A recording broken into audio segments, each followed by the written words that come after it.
Hello and welcome to Quarterlight, your car brochure channel. In today's Ford Friday, we're going to be looking at the Ford Thunderbird.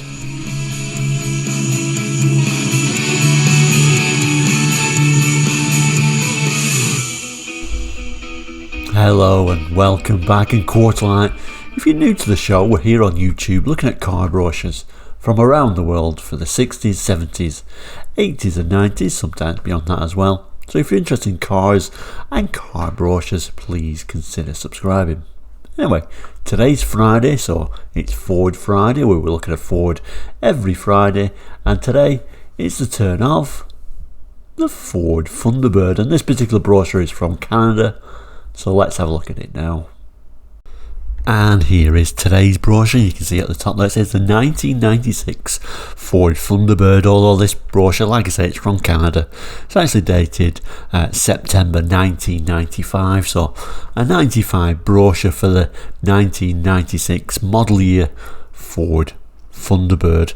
And this particular Thunderbird would have been the 10th generation, which ran from 1989 till 1997. There was a little bit of a mid-cycle refresh, and this would have been the kind of like refreshed model of the 10th generation. And then also by 1996, where we've primarily just got the LX model by the looks of it, although, you know, particularly in this brochure it is only showing the LX. So let's zoom in on the image.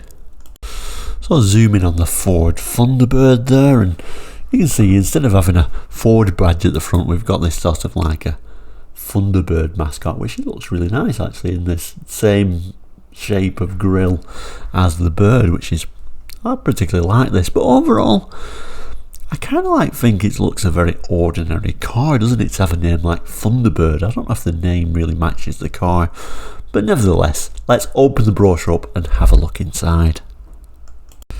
And then we zoom in and we've got some quite nice pictures actually. And throughout this brochure actually there's nice car pictures of the Thunderbird actually. What we'll zoom in on the main picture and have a look at the rear as well, and some of this text. So on this example, this colour is actually called Pacific Green. That nice grille's kind of like hidden at this from this angle. It looks far nicer straight on, and I'm kind of like mixed views about this front end really, I must admit. I think the rear looks a lot nicer.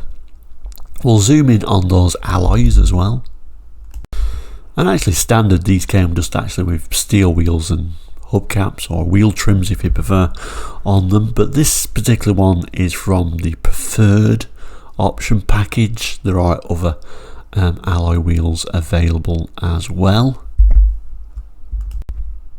And then looking at the rear, I think this is kind of like my preferred, or my preference to this vehicle's design is this rear end treatment, which I think looks quite nice.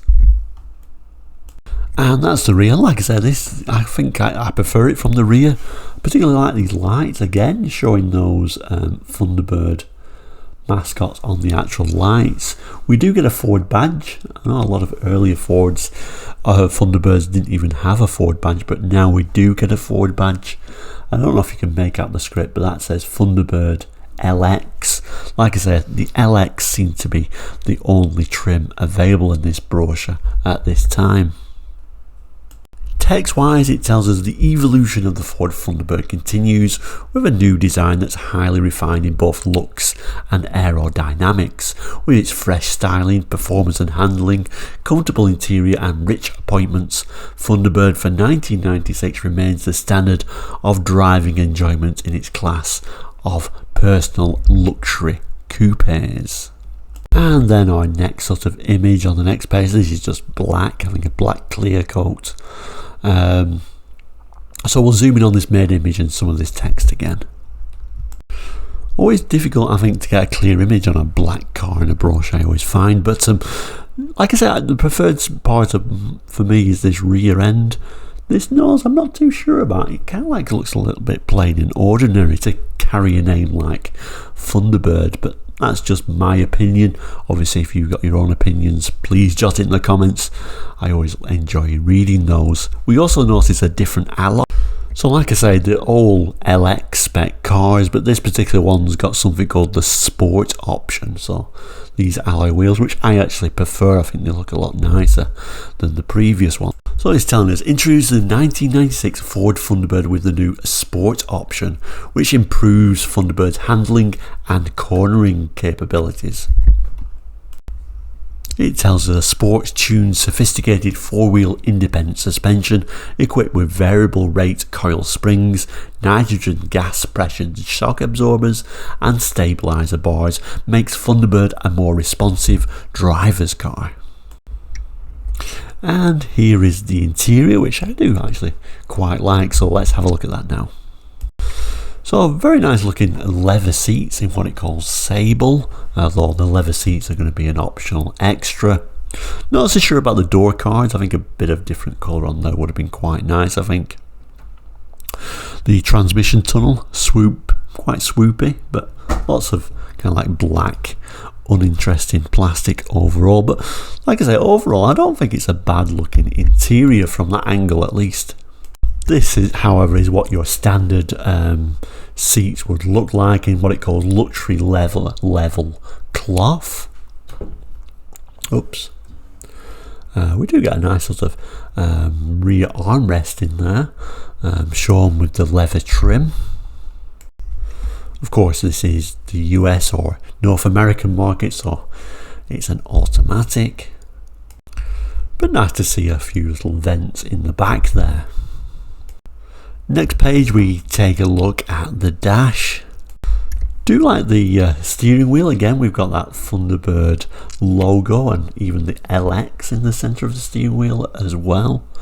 Although overall I think it's kind of like pretty much typical 90s interior really, a very much sway of sort of like uninteresting black materials. I guess it's broken up with that sort of nice sort of brown, light brown seats, I guess. But like I said, the dash isn't particularly the most exciting part of this particular car. But like I said, it's pretty much typical of the 90s. A speed controller. A drinks holder, I guess, sort of a centre console with two cup holders in there. Power seats. Electric windows, of course, and it's also telling us it illuminates. Then we got a bit more technical details, I guess, on this page. This particular vehicle here in movement is obviously red, and I think the colour is just bright red clear coat. No fancy name for it, unfortunately. So there's a couple of engine choices. It's saying this is the optional engine. It's a 4.6 V8. A little bit of a diagram there showing the difference between ABS and no ABS, telling us it's got the option of four-wheel disc anti-braking system, and telling us about the four-wheel independent suspension system. The next page is telling us about safety and security features, so I'll have a look at a few of these images. So it's got optional electronic traction assist, standard dual airbags. We've got this optional keyless entry system, and there is a little image of the key. And also that's telling us the Thunderbird provides the protectional strength of side door intrusion beams. Rear seat belts, as you would kind of expect. Nice little image of the rear though. Like I say, from the rear I quite like it. Tells us full width illuminated tail lamps help make your Thunderbird more visible to other motorists, and an especially helpful feature when weather conditions are adverse. A little bit of info about crumple zones, and then it goes on to options you can have. So they sort of tilt and slide sunroof, or moonroof it calls. Here's a question for you: what's the difference between a moonroof and a sunroof? I don't know. And then here's a little bit of a uprated stereo radio and compact disc player. It also says, like, often at this time you can get these cell phones mobile phones if you wanted. Last page then is your specifications page, which we'll have a look at that, and then we'll go on to looking at all the colours that were available and indeed all the different wheels that are available. First of all, it tells you this LX model has got options like this preferred equipment package, group 1, group 2, adding little extra bits and pieces on there. Some of the exterior features, obviously S is standard, O is optional. Some of the comfort and convenience standard equipment. I'm not going to read through all this, but at any time you want to pause the screen, of course you can do. Some more standard comfort and convenience, and then we've got this luxury lighting group, this big option you can get, which you can have a read through there. And then the option of that moonroof and floor mats are standard. So seating, and then showing your leather is an option. The sound system with a couple of options. Safety and security, and then options of that remote keyless entry. Then the performance, so your standard engine is a 3.8 litre V8, but you could option it up to a 4.6 litre V8. No performance figures sadly, but I'm kind of like thinking that 4.6 V8 is going to be a 0 to 60 in around about 8 seconds, I would imagine. A pretty heavy car, I'm thinking. Don't quote me on that figures, that's just what I'm kind of like thinking it would do. And then the last bit of information for the performance, and also showing that sport option that you could get.